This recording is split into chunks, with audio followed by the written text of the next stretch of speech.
are such things?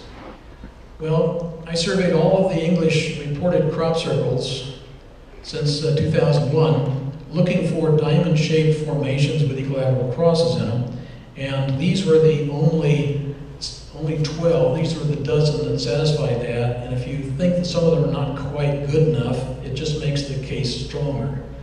Because those 12 divided by the 768 formations reported during that time gives you 1.6%. That's the probability, if this is a random thing, that's the probability that the next one is going to be like that. You get 3 in a row, well, the probability of that is 1.6% of 1.6% of 1.6%, which is 0.002%, which is statistically highly significant. Meaning this was not a random thing. Something explains this. It doesn't happen just randomly. So here's an event you're familiar with that is more probable than what we're talking about. You shuffle the cards, you pull out the 4 aces in a row. That happens much more often than getting 3 in a row with 1.6% probability of those events. So we know about this kind of thing. People get shot and things like that when this happens in a poker game. You couldn't have done that, you're cheating. You know, something has to explain it. But we can build on this result. What we have here is statistical evidence now that whatever the crop circles are, they can be responsive to human attention. That is the explanatory thing that went on here. We can conclude this. They're responsive to our attention. They come from something beyond us because we don't know how to do these things. They carry information. And if there's information in these, there's probably information in the other ones. How many of them have there been? 10,000 or so. How many get reported in the New York Times? Well, 0. What are we doing to ourselves? We're putting blinders on. This is a very interesting thing. You look back and say, what can we deduce from some of these? Now the interesting thing in this over here looks like kind of a messy photograph, but that's inside of a crop circle where the crop is all laid down, but the weed is not. How do you do that with a board?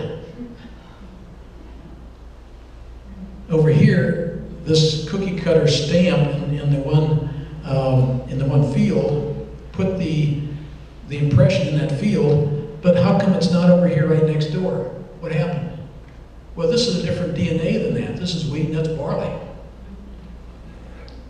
So they're doing this through DNA. They're tuning into the DNA. That's why the weeds are sticking up. That's not wheat. That's something else.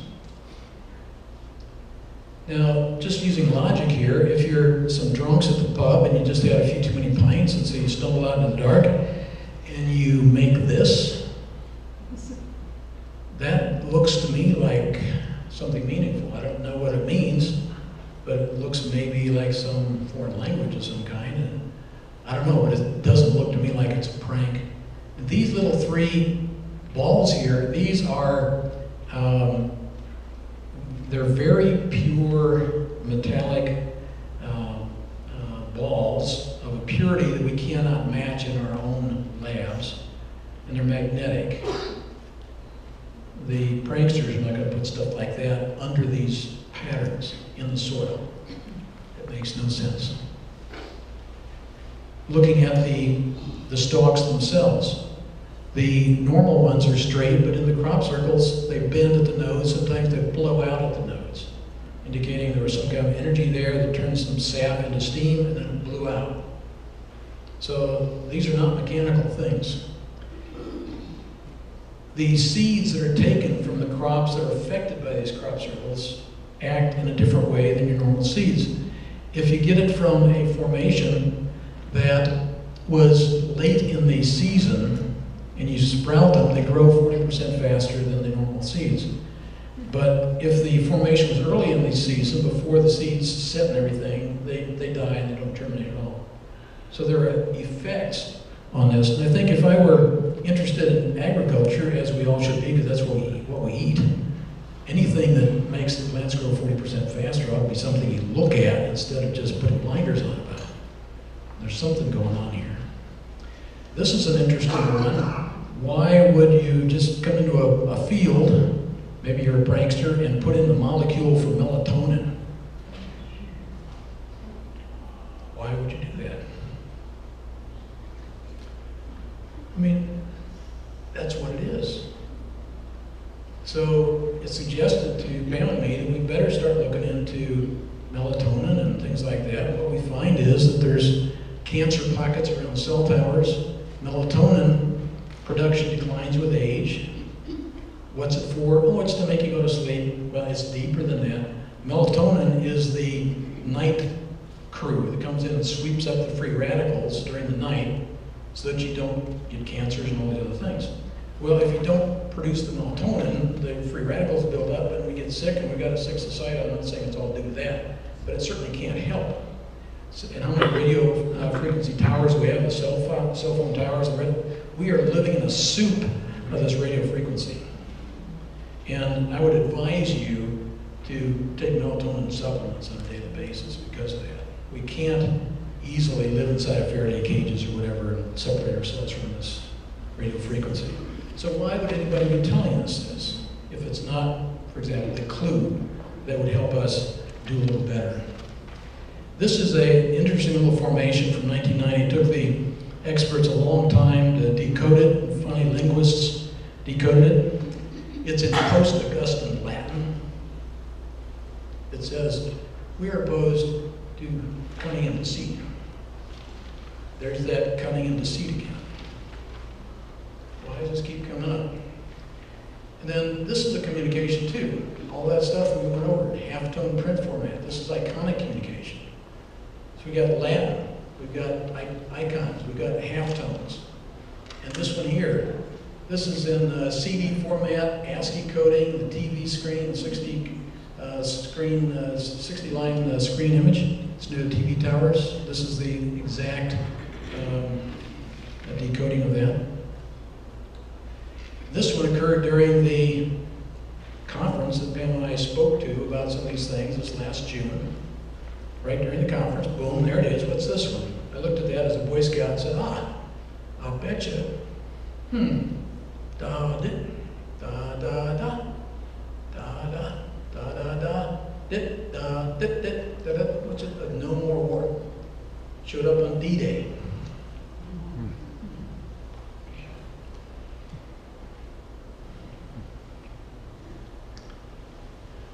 Just last month, Southern Germany. This is a formation that occurred in Raisting in Bavaria. The very interesting formations are not occurring only in southern England anymore. They're spreading out. And very interesting conversation about why that might be. We have some speculations. But to me, intuitively, it doesn't look like that's a real one. I mean, that means something.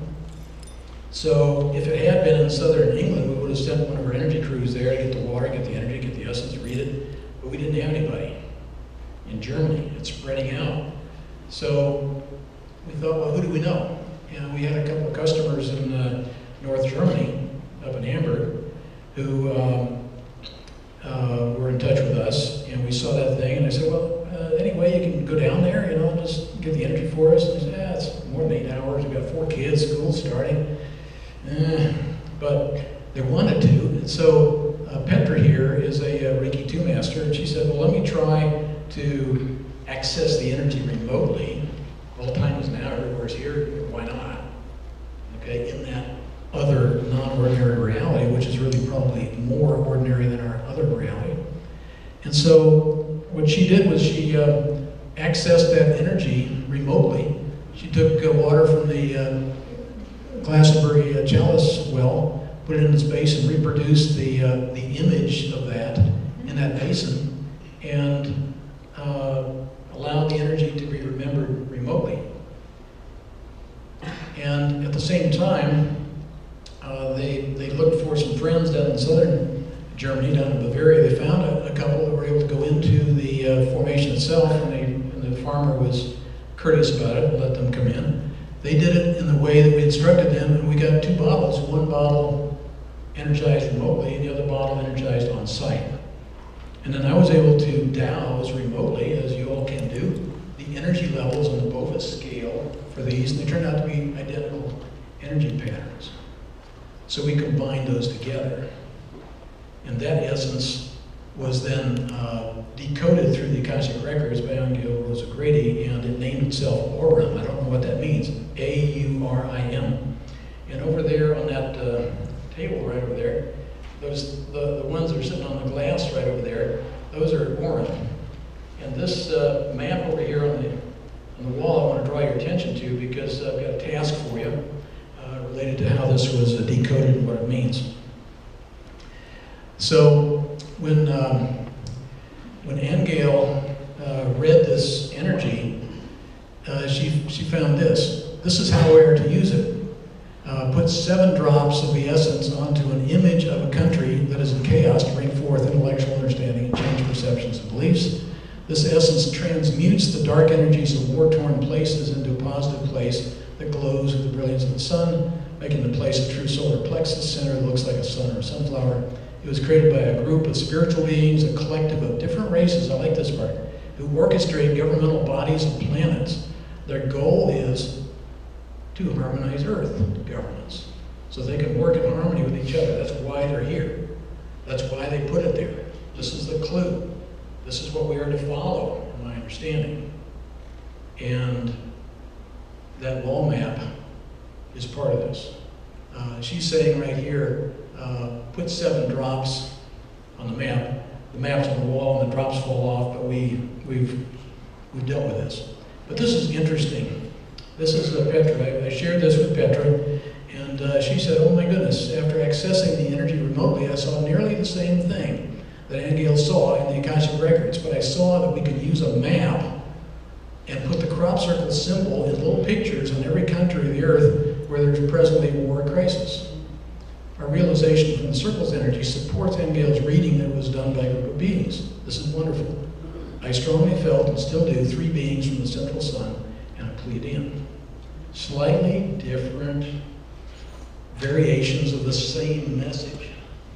But it seems like what we have here is what Angel calls a symbol code for peace. And we have put these on the little circular stickers over there on that table over there. And they're right on that end of that table over there. And when you get a chance during the break or whatever, I want you to go over there, and we've already put the drops on those sheets because they drop off the vertical map. So the sheets are already impregnated with the energy from the Aurum essence. I want you to go over when you get a chance, pull off one of those little circular symbol codes for peace. Look at the map. I've got a list there of 60-some wars going on right now. If you run out of places, I can't think of any war. Well, there's a list, you know. Pick one out and put your intention for peace into that symbol. Put that symbol in that trouble spot on the world. And in so doing, according to the guidance that we're getting here, we may have a positive impact on peace. Maybe a little bit more than sending a few more drones over or something. So this is the practice here. There's the symbol code. We will put that out there and just have fun doing it. I'm running out of time right now, but there is a interesting little thing I can play for you if you'd like to hear it later. Lindy Tucker, who is here, has been recording sounds inside of crop circles for a number of years and analyzing them.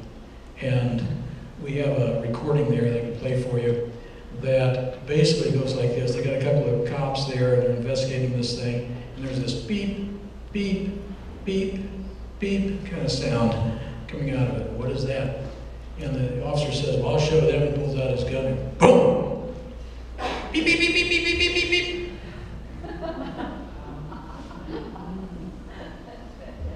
Interesting. So they seem to be communicating through sound as well. This is this is Aurora Fox, and I'm going to have. Can you find the other application there? The one that just get out of there for a moment and see if you can play the. Maybe Pam can help you there. It's like, anyway, what she does, we'll play this a little bit for you, and then we're going to shift over to Satya here. If you haven't heard Aurora play, it's a very interesting thing. She is classically trained, but what she does is she gets into a meditatively receptive mode. In this case, she takes a drop of, in this case, the Om essence we're talking about here, the essence of peace. She sits down at the piano, and Source plays the piano through her, creating classical music on the fly and playing it. And so what you'll hear here is what I would call the sound of peace. And this was generated last Sunday at Namaste. Can you find it, Pam? No. Okay, I may have to rescue here. Hold on.